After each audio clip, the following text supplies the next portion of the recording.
One of the major criticisms leveled at modern NASCAR racing is the overabundance of rules.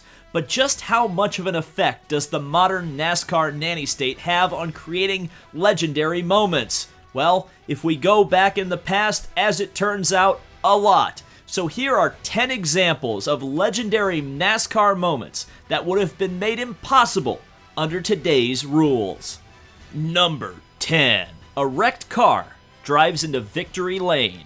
The 1995 Food City 500 is best remembered for a fantastic duel involving Terry Labonte and Dale Earnhardt that came down to the last corner of the last lap. In heavy lap traffic, Earnhardt got into the back of Terry Labonte, turning Labonte into the wall. But as Labonte slid, he crossed the line first and took the victory.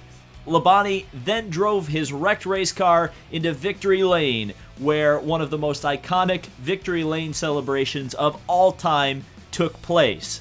In modern NASCAR racing, Texas Terry would have driven his car back around to the start-finish line, done an enormous burnout that blew out both of the rear tires. He would then jump out of the car, grab the flag from the flag stand as well as some child from the audience. Then Rutledge Wood would drive up on the back of a pickup truck, ask him what he thought of the race, and Texas Terry would say something to the effect of, "I'd like to thank these fans." He would then be escorted to an ambulance where he would go to the infield care center for the mandatory check that's required of all NASCAR drivers that make even the slightest bit of contact with the wall. Slightly less badass than driving straight to victory lane with a car that is spewing the contents of its radiator. Number 9.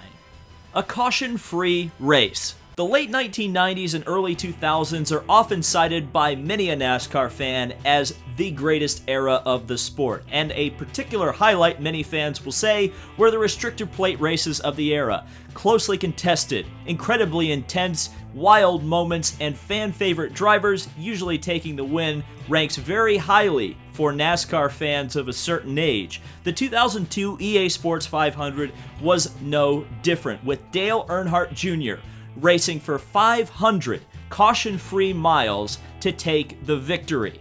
Now, of course, this would be impossible in modern-day NASCAR because there, of course, are 2 mandatory caution flags during the course of a race with the new advent of stage racing. It's quite frankly remarkable that we can cite a restrictor plate race from one of the most wild eras in NASCAR as the last caution-free event of all time.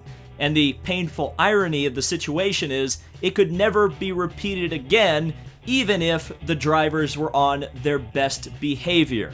Number 8. The fastest race in NASCAR history. Once again, thanks to a caution-free race at Talladega, Mark Martin won at a blistering 188 mile per hour average speed.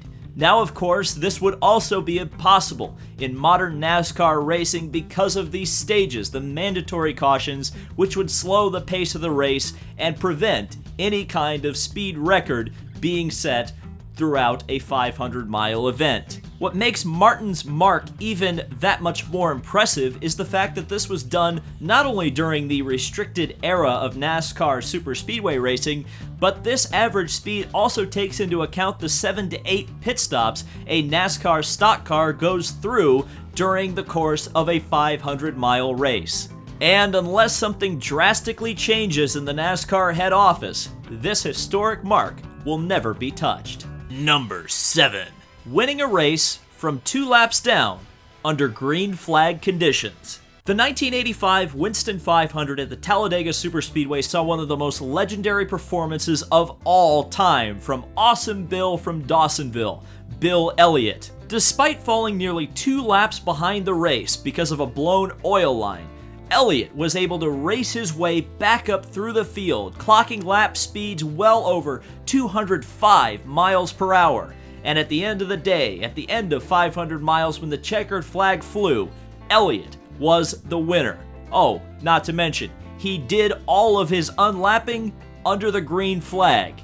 He was not aided by modern NASCAR inventions such as the Lucky Dog or stage cautions to get him those laps back. He did it all on the track. And while it's possible that a modern NASCAR driver could fall 2 laps behind the race and still make up enough time to win the race at the end of the day. They would never be able to do it under the green flag conditions. And oh, by the way, those 205-mile-per-hour laps would be impossible in NASCAR racing today due to the advent of the restrictor plate. Number 6. 212 miles per hour. Speaking of restrictor plates, this one is very relevant. During the 1987 Winston 500, Awesome Bill from Dawsonville set the fastest all-time NASCAR lap that will ever be set at 212.809 miles per hour. Now, why is it the fastest of all time, never to be touched? Well, it's because of what happened during the race. Bobby Allison had a tire failure very early on in the race. The car spun through the tri-oval and aimed for the stands. Thankfully, the catch fence did its job and kept the car from killing many spectators. That being said, NASCAR knew something had to change. So, as a temporary measure, they added carburetor restrictor plates to the engines at Daytona and Talladega to keep the speeds down until a better solution could be found. Well, 30 years plus on, there still hasn't really been a better solution found. And since then, every NASCAR event at one of these tracks has used some form of a restrictor plate. Despite speeds approaching nearly 200 miles per hour at tracks such as Michigan International Speedway and Texas Motor Speedway, new rules in effect for the 2019 NASCAR season will make any speed near 200 miles an hour impossible for the foreseeable future, meaning Bill Elliott's decades-old record will likely be forever. Number 5.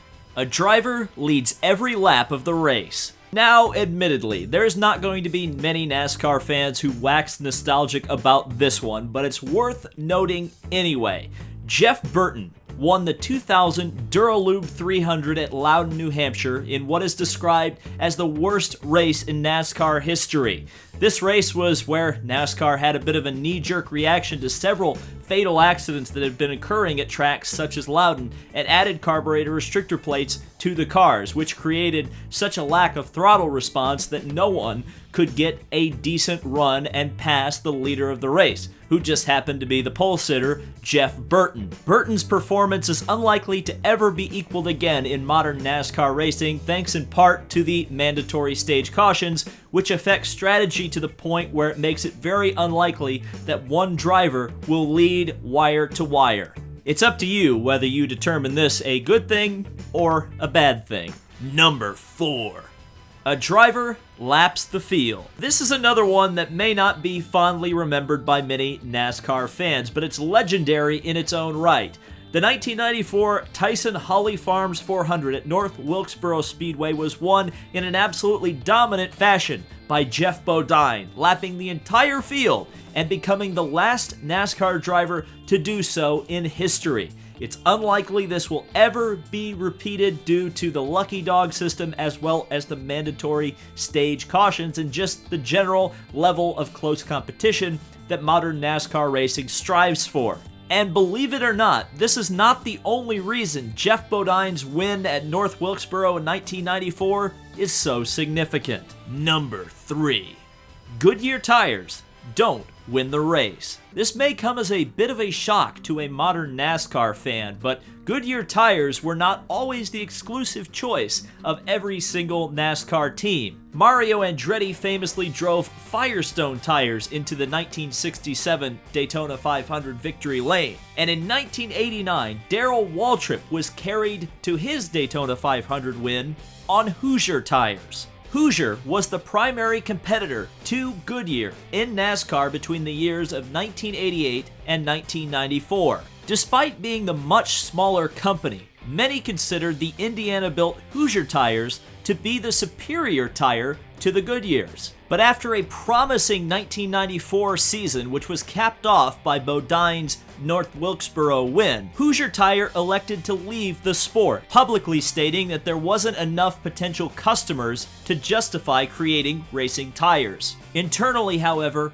Hoosier's exit of the sport was largely influenced by public relations, namely the blame, wrongfully so for the most part, of a tire war in the serious and fatal accidents that were seen throughout the 1994 NASCAR season. From 1994 onwards, Goodyear would continue as the sole tire supplier for NASCAR, racking up every single win between now and then. But there is an interesting question to be raised here. As NASCAR was not the only front, Goodyear was fighting the tire war. At the time, Goodyear also participated in Formula One and IndyCar racing. But by 1997, they were out of Formula One in favor of Bridgestone tires. And by the end of the millennium, the only choice of tire at Indianapolis was Firestone.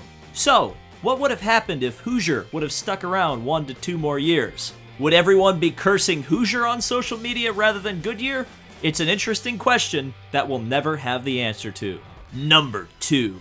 6 drivers with a shot to win the championship in the final race of the season. The 1992 Hooters 500 is thought by many NASCAR fans to be the greatest race in the history of the sport, and most of that has to do with the incredible championship fight that went down to the final race. 6 drivers were mathematically eligible to take the championship.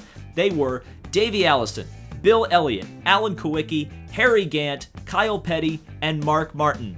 The battle for the race win and the championship came down in the end to Bill Elliott and Alan Kulwicki. Elliott was actually the one who managed to win the race, but because of the fact that Alan Kulwicki led the most laps in the race and gained 5 bonus points, Kulwicki was declared the champion. Under the modern NASCAR playoff rules, Elliott would have been declared the champion based solely on the fact that he won the final race of the season. Not to mention the fact that 6 drivers would not have gone to Atlanta to be eligible for the championship, as the modern playoff rules require that only 4, despite how close the championship may be in terms of points or competition throughout the year, only the top 4 drivers go to Homestead with a chance to win the championship.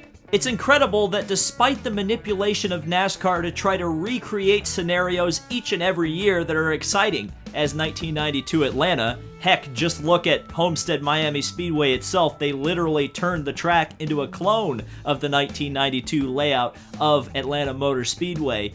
But despite all this manipulation, NASCAR has been unable to capture the magic that was felt in that 1992 race. Number 1. Dale Earnhardt wins the Daytona 500.